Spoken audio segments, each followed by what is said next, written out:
Pueblo pequeño de Ayacucho, Perú, vivían el señor Ramiro junto a su amada esposa Rosa. Eran una pareja ya mayor, tenían 7 hijos, de los cuales los varones trabajaban en los campos de cultivo y las 2 niñas se encargaban de ayudar en casa a doña Rosa. Esta familia había vivido relativamente bien, a pesar de sentirse olvidados por su gobierno. Pero durante los años 80 su vida se vio azotada por el terror que nació en ese lugar. Los varones poco a poco fueron llevados por los guerrilleros para defender la causa de un hombre que había nombrado a su organización como una luz muy iluminadora, engañando a la población cuando su verdadero propósito era político. Y quedaron solo Ramiro, su esposa y sus hijas, que solo querían salir de ese lugar, que era muy similar al infierno.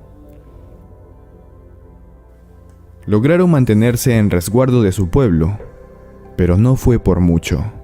Una noche, mientras todos dormían, la tragedia ocurrió. Los hombres del terror ingresaron al pueblo, redujeron a los soldados que la cuidaban y saquearon todo lo que en él había. Se llevaron dinero, animales, ropas, armas. Pero lo peor fue que se llevaron las vidas de muchas personas inocentes, que no pidieron estar en medio de ese conflicto social que ensuciaba a la nación. La peor parte se la llevó Sami, la menor de las hijas de Ramiro. Tenía 16 años cuando unos hombres ingresaron a la casa donde estaba, les arrebataron la vida a sus padres y abusaron de ella y su hermana. Estaban completamente indefensas y la sometieron ante ellos, quienes por muy poco y la asesinan. Gracias a Dios llegaron los refuerzos de la armada y lograron salvarlas. Mas no pudieron evitar que aquellas jóvenes perdieran la inocencia que mantenían. Ellas fueron llevadas a un centro de ayuda, donde fueron curadas sus heridas físicas, pero no salieron de la ciudad. Fueron llevadas al pueblo más cercano que había, pero tenía el doble de resguardo y mejor preparación táctica ante cualquier ataque. Las jóvenes se sentían mejor cuidadas, estaban protegidas, decían, y trataban de olvidar el trauma que vivieron. Vivían en casa de un familiar, pero con el pasar de los meses, Sami comenzó a sentir cosas extrañas dentro de ella. Sentía náuseas, mareos, la comida le daba asco, y todo eso para ella le era extraño. Nunca lo había sentido. Se lo comentó a su tía y ella de inmediato le dijo que llevaba el fruto de un demonio dentro de ella. Aunque suene muy alarmista, eso era lo que ellas veían en esos hombres. Eso asustó demasiado a Sami. No sabía qué hacer y estaba muy preocupada. Fue a la posta más cercana y quiso evitar tenerlo. Sentía que era la peor maldición que tenía, pero no se lo permitieron, y la familia tuvo que hacerse responsable de su cuidado. El embarazo de Sami fue terrible. Odiaba tener que cargar con ese hijo e intentaba a veces quitarse la vida, pero como si de un ángel se tratara, nunca lo consiguió. Así pasaron los 9 meses y llegó el día del parto. Cuando este pequeño nació, ella lo vio horrible. Si bien durante el tiempo que tardó en tenerlo logró generar un efecto, no fue suficiente para que ella quisiera criarlo. Simplemente lo veía como algo maligno. Tuvo al pequeño durante un mes. Ella se negaba a alimentarlo y decía que no soportaba verle la cara. Un día, mientras Sami alimentaba a los animales, logró escuchar a sus vecinos decir que estaban por irse a Lima, la capital, y que allí existe mejor futuro, que no hay terror y que todos consiguen trabajo fácilmente. Todo eso no le importó. Ella solo quería deshacerse de esa criatura, que era fruto de la violencia. Es allí donde se le ocurre la idea de meter al pequeño entre las cosas de esa familia, para que así se lo lleven. Pero la mujer de la familia la vio intentándolo y le preguntó: ¿qué haces? ¿Qué es eso?, quedando asombrada cuando logró ver al pequeño envuelto en mantas. Sami solo miró y le dijo: llévatelo por favor, solo llévatelo, te lo regalo, no quiero verlo. Mientras lloraba desconsolada, presa del trauma que le causaba verlo todos los días. La mujer lo aceptó con duda y temor, pero antes de irse le dijo a Sami: «Ahora no lo piensas, pero créeme, te sentirás mal. Me lo llevaré y lo criaré como a mi hijo, pero él sabrá que eres su madre cuando crezca». Así salió la mujer junto a su esposo y sus 2 pequeños a la ciudad de Lima. Ellos habían sido comerciantes de ganado y conocían muy bien ese mercado. Cuando llegaron, buscaron un cerro el cual invadir, y juntos iniciaron su negocio en la ciudad. Inicialmente, él trabajaba en lo que podía, pasando desde ilustrador de zapatos hasta albañil, solo para reunir dinero para poder alquilar un puestito en el mercado y ponerse a vender carnes. Eso les tomó su tiempo y mucho esfuerzo y dedicación. Pero eran personas muy luchadoras, emprendedoras, pero más que eso, eran una familia. Consideraron al pequeño Andrés como parte de su ser. Fue criado y educado del mismo modo que los 2 hijos de la pareja. Y cuando tuvo edad suficiente, le contaron la verdad de lo que había ocurrido. Le dijeron que su madre había sufrido un maltrato, que le había causado un trauma terrible, y que por eso él estaba con ellos. No le contaron que lo había regalado. Le dijeron que Sami vio que ellos venían a la capital, y ella quiso lo mejor para su pequeño. Andrés se enteró de todo esto cuando estaba en la universidad, ya rondando los años 2000. Si bien aún eran tiempos complicados, su familia adoptiva nunca dejó de trabajar y de crecer. Pudieron darle educación a él y a sus hermanos, los cuales amaba. Así, para el año 2005, Andrés terminó la carrera de Derecho, siendo uno de los mejores y más prósperos jóvenes de su promoción. La dicha había llegado a su vida. Estaba muy contento por sus logros y muy agradecido a su familia. Tenía una novia y un futuro increíble, pero algo dentro de él no le dejaba ser feliz completamente. Le hacía falta conocer a quien fue su madre biológica. Algo en él decía que lo necesitaba, y sin aviso alguno, tomó la decisión de ir en busca de ella. Aprovechando las vacaciones de ese año, Andrés llegó a Ayacucho con 23 años. Llevaba regalos y dinero para ella, para que vea que su sacrificio valió la pena. Pero terrible fue su sentimiento cuando entendió cómo sucedieron realmente las cosas. Cuando llegó al pueblo natal de sus padres, preguntó por una tal Sami Condori, diciendo que era su familiar. Los pobladores solo lo miraban extrañados, hasta que una mujer volteó la mirada y lo reconoció. Era Sami, que vio en él la viva imagen de su padre, de don Ramiro. Ella se acercó y le dijo: «¿Eres tú? No puede ser, yo te envié a Lima. ¿Qué haces aquí?».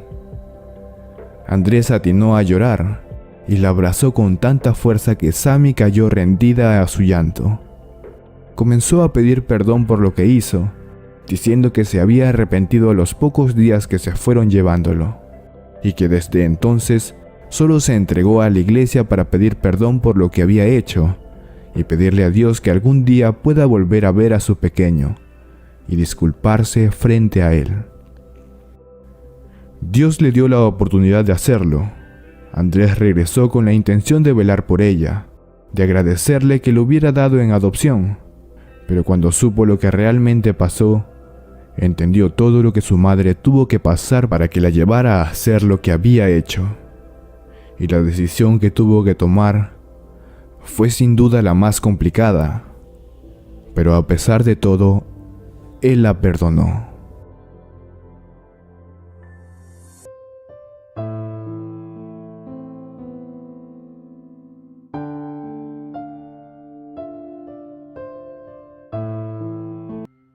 Marco y Emilia siempre compartían bellos momentos. Todo era amor y comprensión. Se conocían desde pequeños, aunque en ese entonces no eran muy cercanos. Cuando Marco cumplió 21 años, la fue conociendo mejor, y a ella también le cayó muy bien. Empezaron a salir, y al poco tiempo de haberse conocido ya eran pareja. Ambos estaban realmente enamorados, Su lazo había sido tal que no había dificultades que ambos no pudieran superar. Marco había sido educado por su padre. Este lo llevó durante su juventud a practicar defensa personal. Su padre le decía que eso era muy importante para que pueda defender a aquellos que no pueden hacerlo solos. Esto fue un mensaje que había quedado grabado en su memoria. Era un día como cualquiera. Marco salió de su casa temprano rumbo a su trabajo, y al regresar a casa, se vio con una enojada Emilia. Resulta que a Emilia le habían dicho que Marco había ido a ver a una supuesta amante. Emilia le pedía explicaciones, y él le decía que era imposible porque todo el día estuvo en su trabajo, ansiando llegar a casa para verla. Pero ella no le creyó. Tomó su maleta que había preparado, y entre lágrimas se fue. Marco quedó devastado en ese momento. Se preguntó quién pudo haber extendido tal rumor que está provocando que el amor de su vida se aleje. Él le dijo a Emilia que todo lo que le habían dicho era mentira. Aún así, ella no se detuvo. Marco estaba triste, pero le parecía tonto deprimirse. Decidió ponerse de pie, alistarse y buscar una solución. Entonces comenzó a visitar los lugares que le gustaban a Emilia, y se puso a programar una salida con ella, para que puedan conversar. Pero lo más sorprendente fue que a las pocas horas volvieron a llamar a Emilia, diciéndole que había sido todo una broma, que Marco no le había sido infiel. Ella estaba conmocionada, y entonces recibió la llamada de Marco. Este le dijo que quería que se vieran, le dijo que en la cafetería de siempre, y no le dio opción a decir algo a Emilia. Solo colgó. Emilia no sabía cómo pedir perdón. Solo se arregló y salió rumbo a su encuentro con Marco. Al llegar, Marco la recibió como todo un caballero y le dijo que realmente él no sería capaz de engañarla, porque la quería demasiado. El amor que sentía era indescriptible y que lamentaba que ella llegara a creer que él le podría ser infiel. De un segundo a otro, Emilia interrumpió a Marco y le explicó lo que había sucedido. Resulta que uno de sus compañeros de mayor confianza le había hecho una broma de mal gusto. Marco se alegró al oír esto, pero al mismo tiempo se sentía enojado. Pero la felicidad más grande que tuvo fue que Emilia le prometió que no volvería a dudar de su palabra, y ambos se quedaron en la cafetería conversando y riéndose de lo que había pasado, pues a pesar de todo, lo más importante para ellos era que ahora estaban juntos otra vez. Ya eran las 11 de la noche, y si los camareros no les hubieran avisado que ya iban a cerrar, ellos no hubieran dejado de charlar. Caminaron por la calle muy felices, pero claro, no todo puede ser felicidad. Estaban caminando rumbo a casa, pues ambos querían seguir conversando, y fue entonces que apareció un hombre con vestimenta media holgada y con gorra como tratando de cubrirse el rostro. Este se les acercó amenazando con quitarles la vida. Traía un arma escondida entre sus prendas. Marco esperó la oportunidad para atacar y defender a su amada. Pero el ladrón fue un poco más rápido y logró dispararle a Marco en el muslo. Cuando llegó al hospital, su condición era muy grave. Había perdido mucha sangre. Los doctores intentaron hacer de todo por salvar su vida, pero no lograron hacer nada. Marco había fallecido, dejando a una desconcertada Emilia. Ella quedó traumatizada con lo sucedido. Asistió al funeral, pero fue sorprendente pues nadie la vio llorar. Y cuando llegó al departamento en el que vivía con Marco, empezaron a caer sus lágrimas desconsoladamente. La soledad del ambiente fue lo que más le hacía recordar su ausencia. Ella se echó a llorar abrazando su almohada. Esta aún conservaba su olor. Ella lloró tanto aquel día que así se quedó dormida. Cuando despertó fue muy extraño, pues ya no se sentía triste. Era como si Marco aún estuviera con vida. Emilia sabía que era imposible, así que decidió seguir con su vida. Ella sabía que Marco no hubiera querido verla triste, así que simplemente fue rumbo a su trabajo e intentó continuar con su vida. Lo que no sabía era que a partir de ese día comenzarían los problemas. Camino a casa tuvo una sensación muy rara. Era como si alguien le dijera por dónde ir. Ella hizo caso a esta rara sensación y al poco tiempo vio en las noticias que justo en la calle por la que iba a pasar había sucedido un accidente. Ella se quedó sorprendida y se dijo a sí misma: menos mal tomé la otra ruta, si no, no sabría qué hubiera pasado. Apenas puso un pie en su casa y de la nada empezó a sentirse triste otra vez. La soledad que sentía era muy grande. Ella cayó en llanto, realmente fue desgarrador. Abrazó fuertemente la almohada, no podía dejar de llorar, y se puso a revisar todas las fotos que tenía junto a Marco, una a una en ese viejo álbum de fotos el cual Marco había traído. Pero en ese álbum había algo que nunca había estado allí. En él había una nota. Su curiosidad fue muy grande, pero solo la tomó y la dejó sobre la mesa. Ella cenó y se quedó frente a aquella nota por un largo momento, y finalmente se decidió a abrirla. Cuando la leyó, sus lágrimas no podían dejar de caer. En ella decía: Emilia es la mujer más perfecta que pude conocer. Todos sus defectos la hacen ser ella, y la amo. Jamás sería capaz de dejarla. Pero si eso tuviese que pasar, espero que no me olvide, que sepa que siempre la protegeré, pero sobre todo, espero que sea feliz.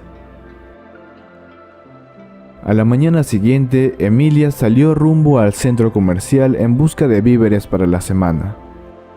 Esta vez volvió a sentirse algo extraña, como si debiera irse en ese momento.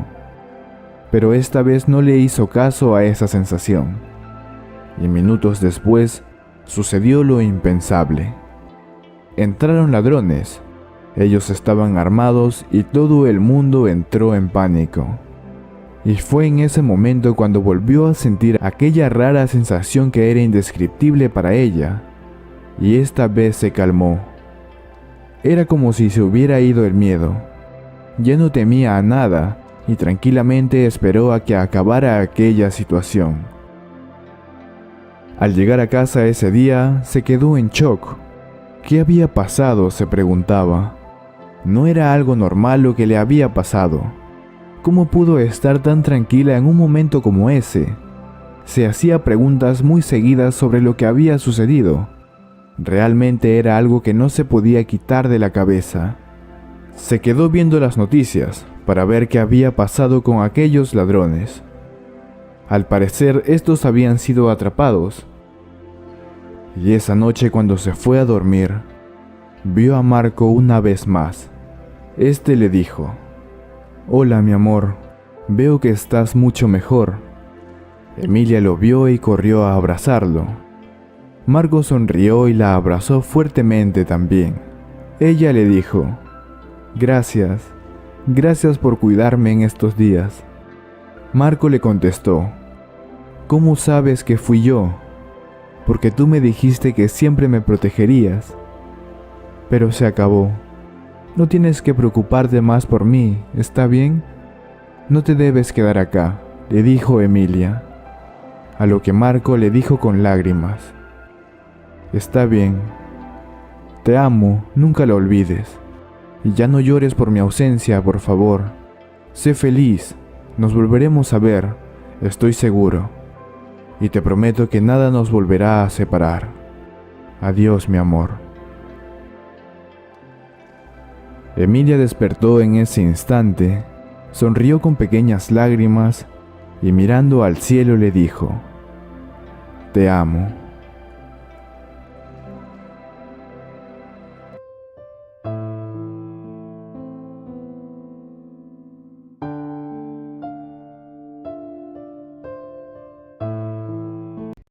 Nuestro día a día lo pasamos de diferentes maneras, unos más felices que otros, algunas veces son entretenidos, otras muy aburridos. Pero lo peor es cuando estos días son tristes, pues, sea cual sea el motivo de nuestra tristeza, no podremos evitar pensar en ello, y en algunos casos, las lágrimas nos envolverán a tal grado que no nos será posible dejar de llorar.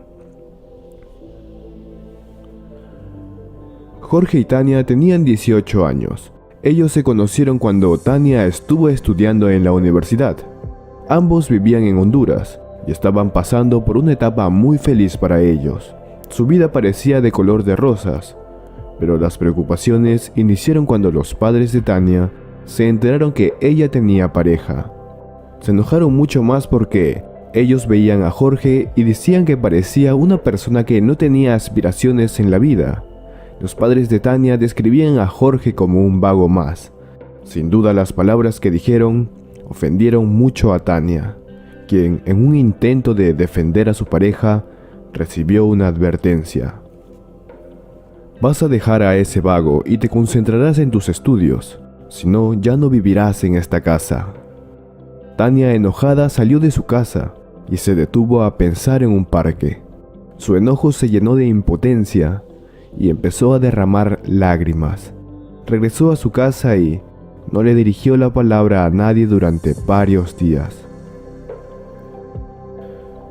Pasados 5 días, ella volvió a ver a Jorge.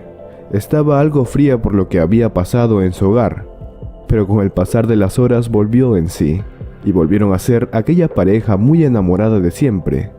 Ese día fue muy divertido para ambos, y sin duda, pasaron una noche inolvidable. Pasó un mes, y Tania ya llevaba un tiempo sintiéndose mal. Ella acudió a un centro de salud, y después de hacerle una serie de chequeos, se dio con la sorpresa de que estaba embarazada. Tania, en cuanto recibió la noticia, se quedó en shock. No lo podía creer. Fue tal su asombro que, ya cuando estaba camino a su casa, tenía la mirada perdida. Y cuando Jorge se enteró, tuvieron una fuerte discusión. Al inicio él no quería aceptar que ese era su hijo, pero ya con un poco de tiempo, terminó aceptándolo. Tania le preguntó cómo harían para decírselo a sus padres. Realmente ninguno de los dos sabían qué hacer, y en cuanto los padres de Tania se enteraron, estos la echaron de casa de una manera completamente despiadada. Le dijeron que se haga cargo sola de lo que había hecho, que ellos no tenían nada que ver con ese niño. Su padre fue quien se lo dijo, y lo hizo con el mayor dolor en su corazón. En realidad, él amaba a su hija, pero los actos que ella cometió lo llenaron de ira, y su error más grande fue el dejarse llevar por esta. Tania fue a buscar a Jorge llorando, y al verla le dijo que no se preocupara, que él trabajaría y daría lo mejor de sí por su ahora familia. Además, le dijo que tenía una casa a las afueras de la ciudad. Estaba algo lejos, pero las cosas allí eran mucho más baratas y que ahí podrían rehacer su vida. Tania y Jorge desde entonces vivieron ahí, pero se dieron cuenta que la vida solos no era tan sencilla como se la imaginaron. Lo que ganaba Jorge era muy poco, y apenas si podían comer. Peor aún, estaba cerca el nacimiento de su pequeño, y no sabían qué hacer para la llegada de ese día. Por otra parte, los padres de Tania se encontraban sumamente preocupados. No sabían qué pudo haber sucedido con ella. Su padre y su madre lloraban, y su padre lamentaba las palabras que le había dicho a su hija. Cuando Tania dio a luz, fue un momento sumamente feliz. Jorge y Tania ya eran una familia. Ella dio a luz en el hospital general en la ciudad y posteriormente regresó al campo con su pequeño. Jorge aprovechó que estaban en la ciudad y buscó un trabajo que le pagara mucho mejor. Y lo encontró. Ahora trabajaba de ayudante de albañil y aprendió rápidamente. Tanto que años después, él pasó a ser el maestro de obra. Para este entonces ya habían pasado 2 años, y su pequeño hijo, a quien habían puesto de nombre Bruno, caminaba a lo largo de su casa. La casa en la que vivían era muy humilde, pero lo más importante para todos era que había salud y felicidad. Pronto Bruno iría al jardín de infantes. Ahora Tania podría trabajar medio tiempo para ayudar a Jorge con los gastos. Tania empezó a trabajar, y cuando Bruno cumplió 4 años, Jorge había conseguido trabajo en una obra grande, por lo que ganaría mucho durante un largo tiempo, pero Tania no estaba enterada de eso. Jorge ahorró dinero a lo largo de ese año, y un día le dijo a Tania que tenía un dinero ahorrado para que puedan darse ellos un pequeño gusto. Fue entonces que Tania, sin pensarlo, alistó sus cosas, y cuando le preguntó a Jorge sobre qué pasaría con Bruno, este le dijo que no se preocupara, que le avisaría a un familiar para que lo cuidara, y antes que salieran de su hogar le dijeron a Bruno: «Hijo, ya volvemos, iremos a comprar». Bruno, como de costumbre, se quedó solo en casa, pero lamentablemente, esta vez sus padres no volvieron a las pocas horas.